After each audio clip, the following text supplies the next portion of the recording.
Welcome in, guys. This is the post-race show for the Goodyear 400 at Darlington, where we went from more heartache for one driver to a streak break for another. Let's jump right into it.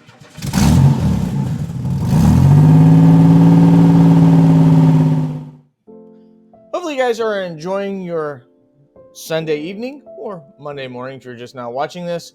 And of course, happy Mother's Day to all of those mothers out there. We would not be here, literally and figuratively, without you. But let's go ahead and jump into today's race. The Goodyear 400 at Darlington, well, normally it delivers on a lot of drama, some stripes, and also some quality racing. But today, I think it was a little bit more of what we've been seeing when it comes to the struggle with this car. Just really hard to pass out there. And we saw a dominant driver for most of this race until that dominant driver decided to do something really, really stupid and end up crashing himself and another contender out of this race. But again, just mixed bag of results. We never know what we're going to get with this next-gen car whenever it comes to knowing how to drive it, knowing what lines we can use. And more shows whenever we only have one line, one predominant line, the more difficult it is for the vehicle. So in overall, the race, it was okay. But let's just go ahead and jump into the finishing results. As you can see right here on the screen, Brad Keselowski ends up winning this race. He had a great battle there with Tyler Reddick, back and forth. They squeezed each other a little bit. Tyler Reddick ends up getting his car out front. Tyler Reddick was the most dominant car most of the day during that battle. But then as they're battling, they get just enough close to each other to when they go into the wall that Chris Buescher makes his way around. For these guys, I thought Reddick might have rubbed the wall right there, but he's leaning on him. Here comes a crossover for Buescher. Gonna pass them both. Way down on the apron. He's clear, guys. Chris Buescher. Now he's gonna check up. Way around. And ends up getting first place. So it goes Buescher, Reddick, Keselowski. And for the first time for most of the day, Reddick actually had to watch somebody else out front. Buescher was starting to lose speed on that run. Keselowski was starting to catch up to Reddick. Reddick was starting to catch up to Buescher.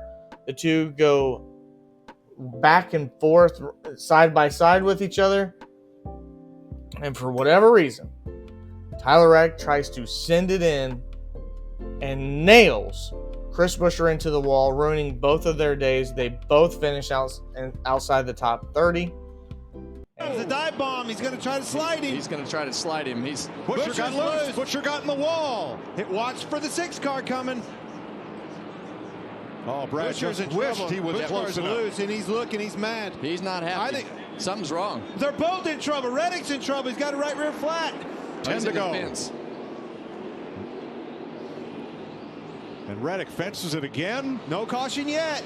He's still going around there. I'm not so sure that 17 car's not got an issue as well. Yeah, he's slowing down. 17's pitting. The 6 back to the lead. And to just go upon that, I don't know what Tyler Reddick was thinking. He said he thought he could clear him. But even if he was able to clear him, he would have wrecked into the wall to try to get in front of him, because he would have had to check up so much in that turn. I just simply don't know. And as you can see, Chris Buescher not very happy.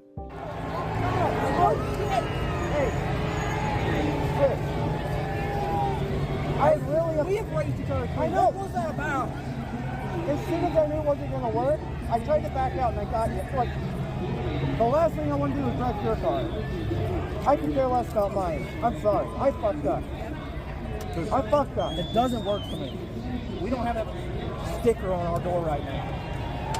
Huh? Need to be better. I don't have that sticker on my door. This means more. It needs to be better. We've raced each other just fine for so long. I know. Sorry. Tyler Reddick is a guy that I've compared a lot to Kyle Larson. Their driving styles are very similar, but one of the bigger things that is similar too is their mistakes. They make a ton of mistakes at times whenever it looks like they have a really good car. And today, Kyle Larson and Tyler Reddick wrecked their way out of this race. And, I think Kyle Larson's was more of an incident where it wasn't his fault when it came to the tire, but Tyler Reddick absolutely was. And until Tyler Reddick can put it all together all the time, he's going to have a really hard time winning championships. And at the same time, talk about heartbreak for Chris Buescher. It looked like he was about to go from winning back-to-back weeks to then losing back-to-back weeks, and just absolute heartbreak whenever it comes to the end of that. So, a really, really tough way for Chris Buescher to finish it. He was very, very upset. Tyler Reddick said multiple times that he messed up. Chris Buescher did not want to hear it, and rightfully so. I don't blame him. If I'm Chris Buescher after what happened to me last week, Tyler Reddick should be very thankful that Chris Buescher is a nice guy, because there's a lot of people that would not have used words. They would have used fists in a true throwback to this weekend. So, really, really tough on that end. I made for some compelling racing. I'm not a type of guy that gets upset if guys bump doors and rub each other and do things of that nature to try to win the race. Last week it was great. But when you total a car, when you make a move that costs your entire race, all 400, 500 miles of your race on a stupid move, I never understand that. And never have been a fan of that. Never been one of the guys that's like, yeah, that's great. And, if I was Chris Buescher, I don't think I would have had words for Tyler Reddick. I think that would have been the end of it. But let's not fail to mention what this meant.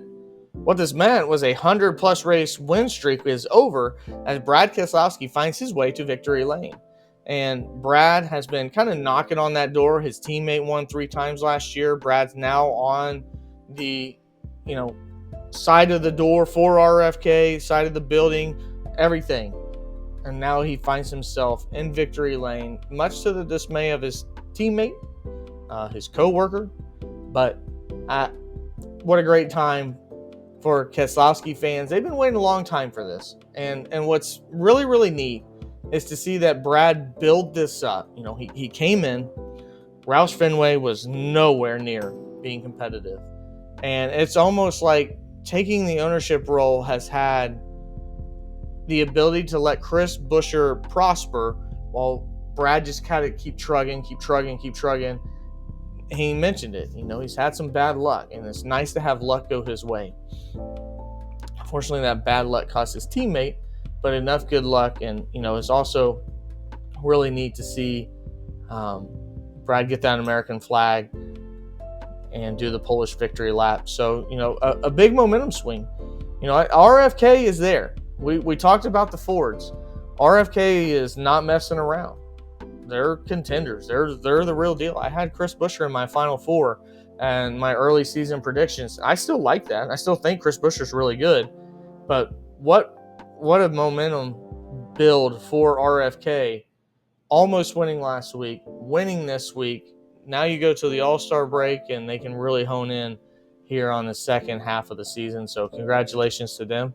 A couple other shout-outs. We had Justin Haley, top 10. Rick Ware Racing and Justin Haley have been a great fit. The move from college looked absolutely unimaginable. And now Justin Haley gets the highest run for Rick Ware with a top 10 finish. So congratulations to him. Kaz Gralla had a top 20. And also Josh Berry running in the top 5. Chase Briscoe running in the top 5. The Fords are starting to build momentum. McDowell had a top 10. Todd Gilliland was in the top 10 most of the day. So, really, really good finishes for them. And I can't go without saying a absolutely horrific day for RCR. The Kyle Busch and Austin Dillon run in the late 20s. Kyle Busch started 11th and did nothing the entire race. Austin Dillon was running about 33rd for most of that race. The only reason why they finished in the late 20s is because there's other cars that wrecked. I don't know. You get 2 weekends of momentum, and then you go straight back to 10 pounds of dog crap for RCR. And as a Kyle Busch fan, it is very, very, very frustrating. So again, the All-Star race is next week, so that will be Sunday evening. Might live stream that, depends on what's going on that day, and just go ahead and jump on here and enjoy that one together. 8 p.m. is the start time for that. Also got stuff on Friday night and Saturday night as well. But we'll be back with you for the midweek stuff when it comes to NASCAR news. Might have more silly season news when it comes to more iRacing things, some shorter videos. We got some stuff playing there again, talking about what happens if the championship chase was not there and we went back to old point standings. Would people view these drivers differently? We'll get to that one as well. Also want to compare a couple different ownership groups and see what your thoughts on those are as well. So again, happy Mother's Day. Hope you enjoyed the Goodyear 400. My name is Ryan Peters. I'll be back with you. This is Stuck in the Catchments. Have a great day and God bless.